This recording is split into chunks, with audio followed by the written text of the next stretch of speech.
Campaigning আৰম্ভ কৰা নাই ভাৰতীয় জনতা পাৰ্টিৰ সাংগঠনিক দিকটো মজবুত কৰিবলৈ ভাৰতীয় জনতা পাৰ্টিৰ কাৰ্যকৰ্তাসকলৰ কাৰ্যকৰ্তা সন্মিলন প্ৰত্যেকটো MCLA সমষ্টিত আমি কৰি আছো। আহা দিনবোৰত মুখ্যমন্ত্ৰী ডাঙৰীয়া আহিব 7 তাৰিখে মুখ্যমন্ত্ৰী ডাঙৰীয়া কোকৰাঝাৰত দুখন মিটিং কৰিব কাৰ্যকৰ্তাৰ লগত আৰু এই প্ৰস্তুতি বৈঠকৰ কাৰণে মই ইয়াত উপস্থিত হৈছোঁ। কালি পদ্মা কিন্তু বড়োপাৰ জন্মভূমি ইয়াক লৈ আৱেগ এটা আছে আপোনালোকৰ দলৰ পৰা প্ৰাৰ্থী থিয় কৰাব নে পাৰ্টিৰ সিদ্ধান্ত পাৰ্টি দিব না এইটোৱে সুধিছে কেণ্ডিডেটটো যেতিয়া মানে সময় হ'ব দলৰ সভাপতি আৰু মুখ্যমন্ত্ৰী ডাঙৰীয়া সিদ্ধান্ত ল'ব। স্যাৰ ইয়াৰ BPFৰ যে প্ৰকাশ বসুমতাৰী আছে এইবাৰ যদি বিজেপি ইয়াত যদি খেলে এবাৰ উদ্ধাৰ কৰিব পাৰিব না নাই? ভাৰতীয় জনতা পাৰ্টি কোকৰাঝাৰ জিলাত নিজৰ সাংগঠনিক ভিত্তি মজবুত কৰি আছে। ক'ত ইলেকশ্যন খেলিব কিমানটা সিটত ইলেকশ্যন খেলিব কোনে প্ৰাৰ্থী হ'ব এই সিদ্ধান্ত ৰাজ্যিক সভাপতি আৰু মুখ্যমন্ত্ৰী ডাঙৰীয়াই ল'ব। 12টা সিট আছে আমাৰ কোকৰাঝাৰ 12টা খেলিব নে? আপুনি মোক বাৰে বাৰে ঘূৰাই একেটাই প্ৰশ্ন কৰি আছে। শেষ সিদ্ধান্ত দলৰ সভাপতি আৰু মুখ্যমন্ত্ৰী ডাঙৰীয়াৰ। আমাক যেটো দায়িত্ব দিছে পাৰ্টিৰ সাংগঠনিক ভিত্তিটো মজবুত কৰা কাৰ্যকৰ্তা সন্মিলন কৰা আৰু কাৰ্যকৰ্তাক উৎসাহ দিয়া। আঞ্চলিক দলে যদি একগোট হয় তেতিয়াহ'লে অন্য দলৰ এই অস্তিত্ব নোহোৱা হ'ব। আমি স্বাগতম জনাম। দুই বড়ো দল BPF আৰু UPPL যদি একগোট হয় বহুত ডাঙৰ এটা মংগল কাম হ'ব আৰু আমি স্বাগতম জনাম। স্যাৰ আপনি এই সময়ত ইনচাৰ্জো আছিল বা গাৰ্জেন মিনিষ্টাৰ আছিল কোকৰাঝাৰত এই সময়ৰ পৰা আপুনি ইয়াত বিভিন্ন BJP বা UPPLৰ বাবে কাম কৰি আহিছিল এবাৰ BJP কেনেকুৱা ষ্ট্ৰেটেজি দেখিছে আপুনি ইয়াত? একো ষ্ট্ৰেটেজি নাই মই ক'লোঁ নহয় নিজৰ সাংগঠনিক ভেটিটো মজবুত কৰা এইটোহে বৰ্তমান মুখ্যমন্ত্ৰী ডাঙৰীয়া আমাক দায়িত্ব দিছে। ইলেকশ্যনটো ছেপ্টেম্বৰৰ হ'ব না অলপ পাছ হ'ব? ছেপ্টেম্বৰতে হ'ব লাগে।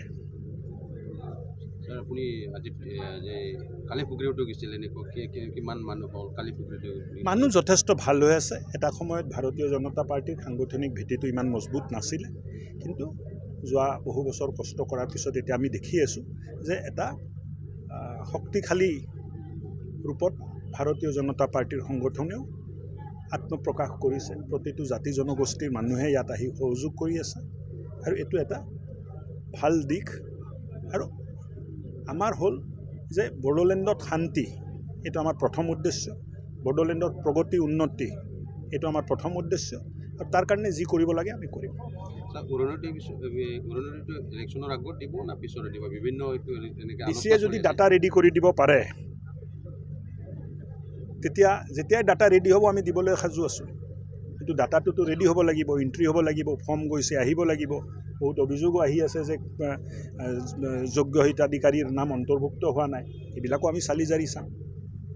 স্যাৰ এবাৰ BJP আছে UPPL আছে BPF আছে আৰু কংগ্ৰেছ যে বিভিন্ন পাৰ্টি এইবাৰ BTC ইলেকশ্যনত অংশগ্ৰহণ কৰিব কি ক'ব ইয়াৰ বিষয়ে? এবাৰ ফ্ৰী এণ্ড ফেয়াৰ হ'ব না নাই? আগত সময়টো হোৱা নাছিল।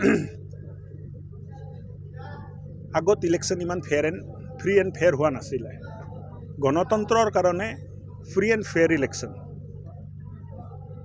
এক ডাঙৰ ঘটনা, ভাল দিশ বুলি আমি ক'ব লাগিব। আগত কোকৰাঝাৰত ইলেকশ্যন হ'লে মাৰপিট হয়, মানুহ মৰে, গাড়ী ভাঙা ভাঙি হয়। 2020 চনতো হৈছিলে কিন্তু 2020 চনৰ পিছত যিমান ইলেকশ্যন আছে চবতে মই উপস্থিত আছোঁ।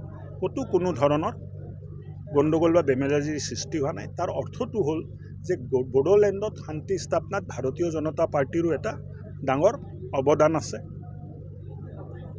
আৰু তাৰ কাৰণে আহা ইলেকশ্যনটো যিমানে ৰাজনৈতিক দলে ইলেকশ্যন নেখেলক কিয় ইলেকশ্যনটো শান্তিপূৰ্ণ হ'ব লাগে মই সকলোকে আহ্বানো জনাইছোঁ।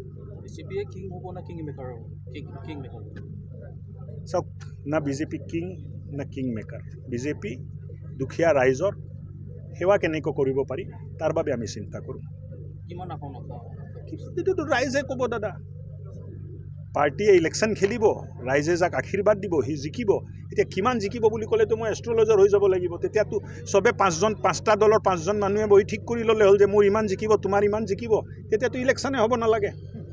মই যদি কওঁ মোৰ মানে ইমান জিকিব, ইমানটা মোক দি দিব লাগে যে ঠিক আছে 20টা তোমাৰ হৈ গ'ল, 10টা তোমাৰ হৈ গ'ল। তেতিয়া এইটো গণ্ডগোল এটা সৃষ্টি হ'ব। সেইকাৰণে এইটো সুধিব নালাগে। সততা আৰু নিষ্ঠাৰে ৰাইজৰ ওচৰত যায় আশীৰ্বাদ বিচাৰিব লাগে। আৰু ৰাইজ বুদ্ধিয়ক, ৰাইজ চিন্তা কৰে, ৰাইজে জানে, ৰাইজে আশীৰ্বাদ কৰিব যোগ্য ব্যক্তি, যোগ্য প্ৰাৰ্থী, যোগ্য দলক। 7 তাৰিখে মুখ্যমন্ত্ৰী ডাঙৰীয়া ৰণডংকা বজাবলৈ অহা নাই। তেখেতেও কাৰ্যকৰ্তাৰ মানে সাংগঠনিক দিশটো চাবলৈ আৰু সাংগঠনিক দিশটো মজবুত কৰিবলৈ আহি আছে। ৰণডংকা কাৰ বিৰুদ্ধে বজাম? চবতো আমাৰে মানুহ না।